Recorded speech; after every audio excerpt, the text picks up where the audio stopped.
What's going on, everybody? Nathan Marco here, and welcome to The Awakening. I've been a little lagging on some of my videos. I've been very busy. My schedule has gotten really crazy in the last, I'd say 3 months. Has accelerated quite a bit. You know, and when you grow, tons of turmoil happen and stuff like that. So it's a lot of pushing through, a lot of punching through walls. But that's what I want to talk about today because it's a direct reflection of my own life, what I'm going through. I felt like it was important to talk about, and I had a conversation this morning about it, and I want to share it with you. Back in my day, I used to believe that everybody was designed to be wealthy. If you just had the right tools, everybody was designed to be wealthy. I no longer believe that anymore. I think that everyone physically has the capability to be wealthy. I just want to restructure what I said, but I don't think everyone's meant to be wealthy. And the reason I say that is because the work ethic is so bad. I think the belief system is low in themselves and in what they're wanting to do. For example, in my line of work, the average agent in my line of work when you're just starting out should be right around $2,000 to $3,000 a week for the first month, 2 months as you get good. And as you get good, it should go up to about $3,500 to $5,500, and then just continuing to scale up, probably topping out between like 15 grand and 20 grand a week before you have to actually hire people and start being a manager. Now, with that being said, I want to explain a little bit about what I mean by that, because I don't want to cut anybody down, but I want to tell you what I see in traits. I've hired 1 trillion people in my lifetime. I've ran some extremely successful businesses, and I want to tell you what I'm finding and seeing. And maybe some of these things are going to be you, and you're going to feel that, resonate with that, and maybe make some changes. So what I see more than anything is opportunity, right? There's opportunity everywhere. Being a millionaire is not super hard to be. It's just a lot harder than being poor. Poor is super simple. Middle class is very easy. You can apply somewhere, and all you do is when you get hired, you clock in, you do your job, you clock out. You're held responsible by that time card, and you go into work. You have managers there. You have products being put on the shelves. So inventory is coming in. The advertisement's taking care of it for you. You don't think about anything. And when you clock out that day, you go home, and you don't take your work with you. Right? That's the luxury of being middle class or upper middle class, is you don't have to do anything more than your base responsibility. Well, that's not what it takes to be wealthy, not even close. That's the people that the wealthy hire, are those people. The wealthy is responsible for all those people, responsible for the business, responsible for the marketing, responsible for the hiring, responsible for the inventory, responsible for the structure, the infrastructure and how people get hired, the training, literally responsible for their own direct income as well. They're people, high-performing elite people that get paid for what they put in directly. Because everybody says, well, I'm a hard worker, man. I'm a workhorse. I'm a giant. You know, I'll do everything it takes to get wealthy. I'll do whatever it takes. And honestly, what most people mean by that is that they want to not change what they're doing. They just want a different result. I want to do exactly what I'm doing. I want to put in my 40 hours a week, clock in, clock out, keep my work schedule, and then I live with a dream of maybe being able to work from my phone or laptop on the fly so I can travel. That's the number one thing I hear. I want to travel, buy a house, and pay for the things without worrying about where the money's coming from. But they're unwilling. And I don't care what you guys say or what people say. What the truth is, they're unwilling to put in the work ethic to get there. They'll verbally tell you all day long, I'll do this, I'll grind 7 days a week, I'm ready, I'm ready for that wealth. I've already done the bull crap in the past, I've dealt with the drama, I've had the bad jobs, I'm ready to shift my life now to get something better. And what really is happening is it's just a falsified dream they're selling themselves. People are their own best salesmen. They will tell themselves a story long enough where it becomes a reality, where they even forget what the truth is. When you ask them, like, dude, do you even know what the truth is anymore? Do you even know what it is? Because you've said this story so much that it becomes reality for you. You might have even forgotten what the truth is yourself. Because I see the time frames you're putting in. You say you're a workhorse, but you're giving me 4-hour windows a day that you can work in that's comfortable. Well, my wife gets upset if I don't work hard enough, or I spend too much time at the job, or I got to take care of the kids, I got to make them lunch, I got my other job to kind of tend to, I don't want to put in time late at night because I got to put the kids down. And you got all these reasons, right, that other high-end performers have, but they execute around it. They say, yeah, no, I understand that you got kids and put them down, but you know what, I'm going to lean on my wife. Well, my wife already has a full-time job. Yeah, I get it. She's going to have to bite the bullet. They're executors. They're delegators. So you can say, hey, look, honey, I've got to make us this money so you can get out of your job. Well, I've already worked 20 hours or 10 hours today or 12 hours today. I don't care. I don't care because I'm working my job and this one too today. But your job working overtime is not going to get me unemployed. It's not going to get it where we can all sit home and have family time. Your job's not going to get there. Because mine is the opportunity and yours don't, you're going to have to put in the extra time and feel like you don't got time off at the same time I'm doing it. But just know that we're in this together. That when this happens for us, that we're going to get there together. That when I finally get there in 6 months, 9 months, a year of grinding a life out that we didn't sign up for, that I'm going to give us a life that we've always wanted. But it's the only route to get there. Wealth doesn't have a bunch of easy paths. Matter of fact, if you look at most people's paths in their life, their financial paths and how they get places, then you look at the wealthiest people and they told you, if they ever broke down and told you the truth of what it looked like getting to their level, you wouldn't want it. I'm telling you right now, I've sat with the hyper elite. I could tell you my stories of what it took to get there, and you wouldn't want it.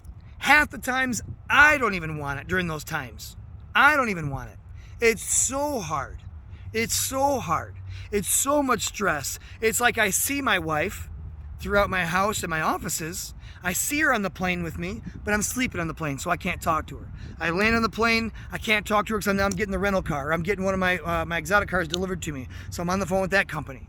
And then I get in the car, and then I'm on the phone with my managers. I'm on the phone with my business partners. I'm on the phone, delegating some sort of event that we're putting on, or maybe a mansion experience, a workshop that we're doing, whatever it is. I'm still not talking to my wife. Now, she's 8 inches from me in the car, but I can't communicate. She might as well be a stranger because I can't get to her.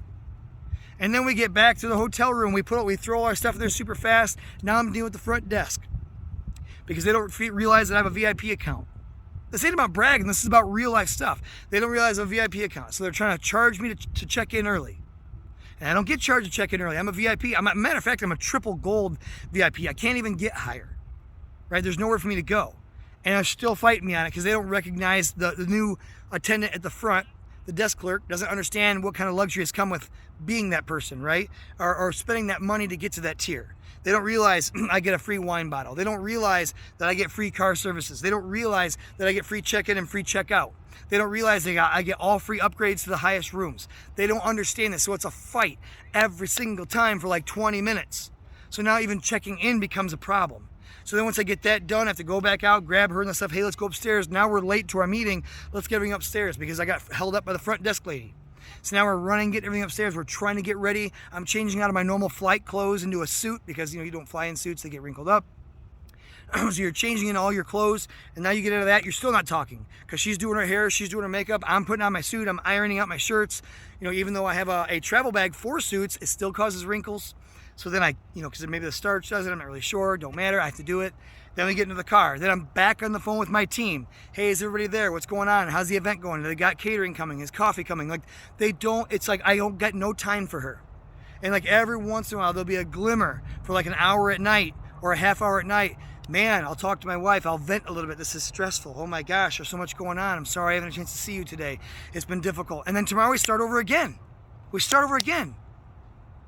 Now, I get the options now with those finances to do anything I want. I can take weeks off, days off, a month off. I can stop working if I choose to. Nobody can fire me, right? I get that luxury. But I know if I grind this out, every time I've ground this out further, that it's gotten better and better. Now, my time, right, the extrapolation of my time has gotten shorter to give to her, but it's because I'm getting busier, I'm getting more responsibility, and we're growing. Now, I know that this won't last forever. You can't get mega huge and mega rich and not get time back because the idea is to get wealthy so I can achieve freedom. Now, I've had massive levels of freedom in my life, massive, but I'm not at the tier yet where I can all the way step back and collect my freedom infinitely. I can work things on my clock. I can now, but not the way I want to or I get paid the way I want to, right? The level I need to be at, the one I've already sold myself on being at, is still a few tiers higher, but I'm freaking really close. So I don't think a lot of you want what it takes. If the wealthy ever told the stories of what it took and saw the day-to-day grind, they wouldn't want to be wealthy. They wouldn't want to. So I don't think it's made for everybody, because most people just get the glimmer of what it's like to make 10, 15K a week. And they're like, nah, I got a family, bro. I got a family. And hey, man, that's your prerogative. But what kind of life are you gonna settle right now then? Make $5,000 a week and not give your life, the family life you could give, or the options you could give to your family? You gonna fail prematurely because you're tired, because you're bored, because it's hard, because you're stressed out, because there's a lot going on? I mean, what are you gonna do? I mean, if that's your path, then someone needs to confront you with what it is, because everybody likes to live in this dreamland where they don't want to be talked to right. They don't want you to remind them that there's an extra $5,000 a week sitting out there, or $10,000 a week. Well, I can live a great life off of $5,000. You can live an okay life off $5,000. Start living my life and you won't even want your life. Well, that's why I don't want to even see your life. Why? Why? We're in this. We're all in this life. We're all in this to death. This is the ultimate Russian roulette. We don't get out of this alive. So we're all in this game. We're all in. So since we're all in and we're giving our lives to play this game, literally we're going to die at the end of it. Since we're all in, why live it mediocrely? Why live it averagely? Why live it middle class or upper middle class? Why not, if the capability is there, if you just sacrifice and give something you're uncomfortable giving long enough, you can achieve levels where you would look back at your old life and say, I would never do that. I would never live that way again. You know, it's no different than looking back when you're 16, 17 and looking at that income level. Would you like that income again?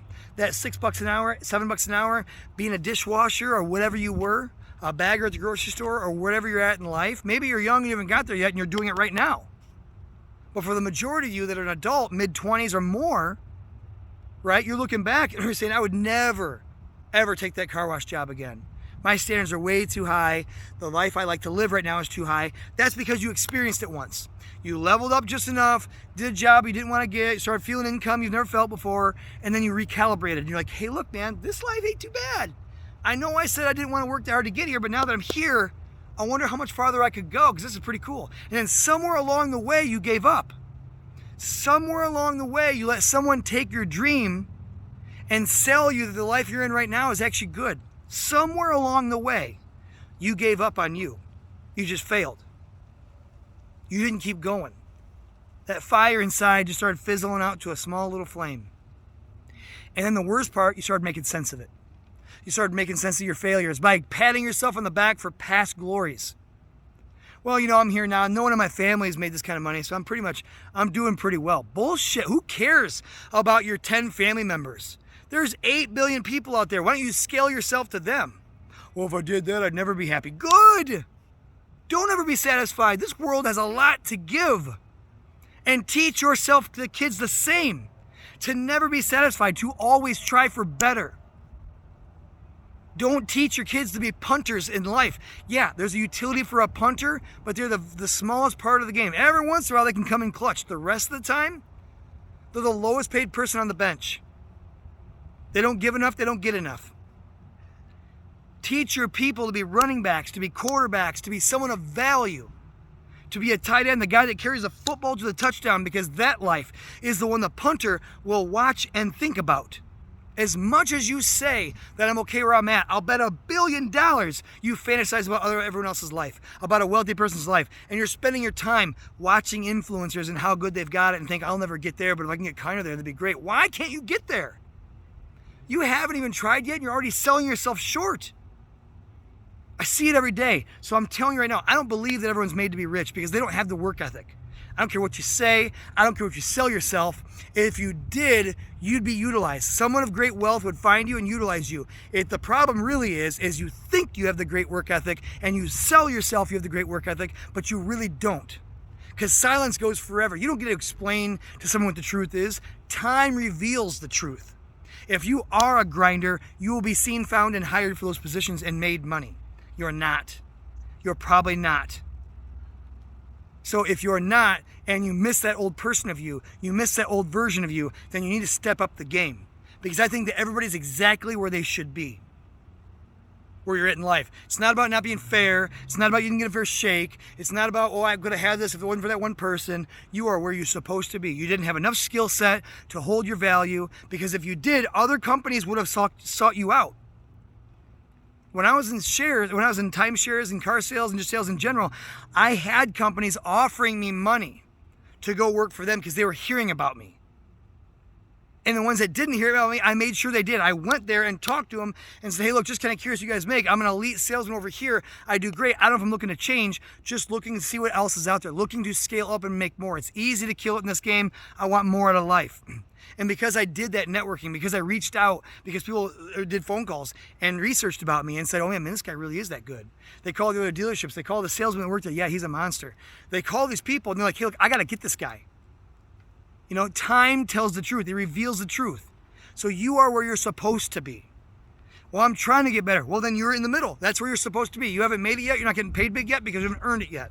But you're on your way? Cool. So you're in that point of your life. You're on the waypoint. You're not getting paid enough yet, but you're still taking the skills to cement your position that you're worth that much. Maybe you're just a few weeks into learning more skills. Maybe you haven't mastered certain skills yet to demand the more money, but you're on the path. Okay, well, you're getting paid like you're on the path then. You ain't getting paid like you made it yet. You ain't getting paid like you've watched 10,000 hours of a trade yet because you ain't done it yet. So if you're getting low in life, you're not getting paid enough in life, it's because of you. Life ain't giving you no unfair shakes. A tree in the woods grows up on its own and is affected by not good luck or bad luck. It just grows. In the middle of the forest, a tree will just grow up on its own. Nothing happens to it, not good luck or bad luck. People are like that. It's what you get. It's what you get is how your life turns out. There is no good luck or bad luck. If you're contributing and networking, you're going to have better luck because you're talking to more people. If you're putting in the time, honing in your skill, you're going to have more luck because you're doing those things. And if you get bad luck in life and you're paid bad, it's because that's the choices you've done. Life ain't looking for you to treat you bad. It's you are putting yourself in the environments to be treated that way continuously. You ever hear women, oh man, I never get the good guys. I always track the bad ones. You don't attract the bad ones. The bad ones are attracted to everybody. You are attracted to the lowest hanging fruit.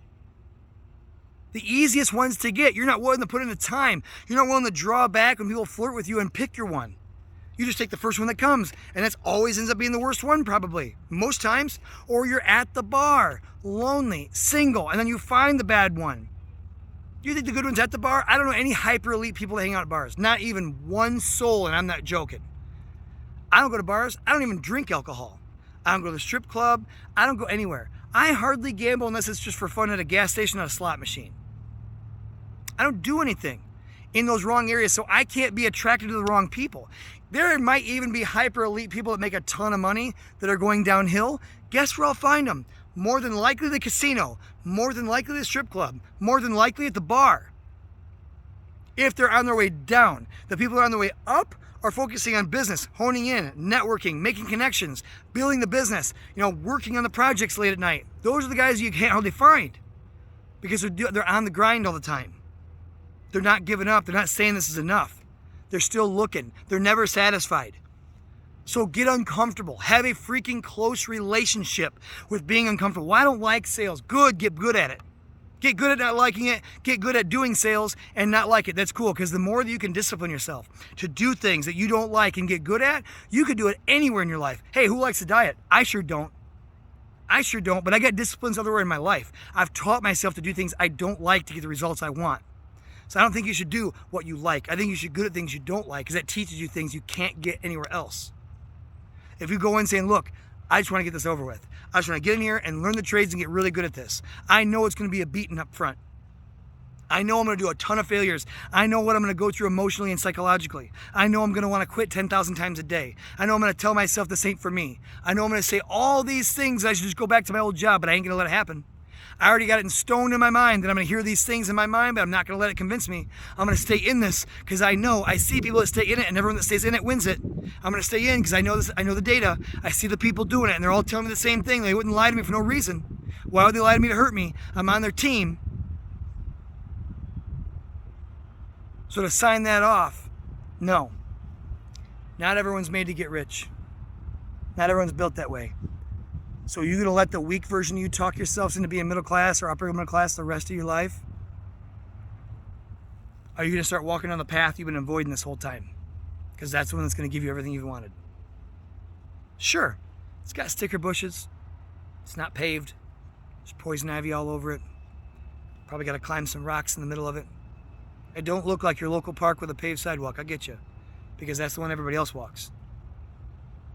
It's up to you. If you've had enough, start doing things you've never done before. Start making decisions not like the old you. Oh, I don't make decisions like that. Good. Because the person that makes decisions like that is keeping you where you're at. That person's a bad person. That person's been holding you down. Good. Good. I'm glad you made decisions like that. Stop now. Let's make a different kind of decision. Let's make it a spontaneous one like you're not used to, so you can get a different result. Because the results you have been getting are terrible. So what we've learned is that your decision making is not getting where you want to be. Because I'll bet you wanted more in life by now. And if you're not where you want to be, it's because of your decision habits, your decision making ability, because of the way you think it should be done. And guess what? You ain't been rich.